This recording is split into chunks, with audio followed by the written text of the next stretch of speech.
ముఖ్యమంత్రి చంద్రబాబు కుప్పం పర్యటన సందర్భంగా 3 రోజులు రావడం జరిగింది. అయితే ఆయన ఇవాళ, రేపు, ఎల్లుండి 3 రోజుల పాటు కూడా కుప్పంలోనే ఇక్కడే ఉండబోతున్నాడు. అయితే కొన్ని ప్రభుత్వ కార్యక్రమాలు అదేవిధంగానే దాదాపుగా 600 నుంచి 700 కోట్ల రూపాయలకు సంబంధించినటువంటి అంటే పెట్టుబడులకు సంబంధించి పారిశ్రామికవేత్తలతో కూడా ఆయన భేటీ కాబోతున్నాడు.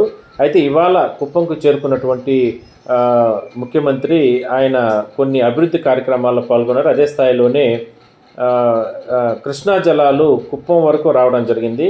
ఆ సందర్భంగా కృష్ణా జలాలకు సంబంధించి కూడా ఆయన జలహారతి కార్యక్రమంలో కూడా పాల్గొనడం జరిగింది. సో మొత్తం మీద ఎందుకంటే ఇప్పటికే అమరావతి ధీటుగా కుప్పాన్ని అభివృద్ధి చేస్తున్న తరుణంలో ఒక కన్ను అమరావతి అయితే మరో కన్ను కుప్పంగా ఆయన అభివృద్ధి జరుగుతుంది. దాదాపుగా ఈ 2 ఏళ్ల కాలంలోనే ఎందుకంటే ఆయనకి రాజకీయంగా ఎదుగుదలను ఇచ్చింది. అదేవిధంగానే ఎన్నో రకాలుగా ఆయన్ని ఈ స్థాయిలోకి తీసుకొచ్చింది కుప్పం ప్రజలే. కాబట్టి కుప్పంని పూర్తి స్థాయిలో కూడా అభివృద్ధి చేయాలన్న ఆలోచనతోనే ఇప్పుడు కూటమి ప్రభుత్వం అధికారంలోకి వచ్చిన తర్వాత ఆయన రాత్రింబౌళ్ళు కుప్పం పైన ఒక్కన్నేయడం, దాని తర్వాత అమరావతిని కూడా పూర్తి స్థాయిలో అభివృద్ధి చేస్తుండడం జరుగుతుంది.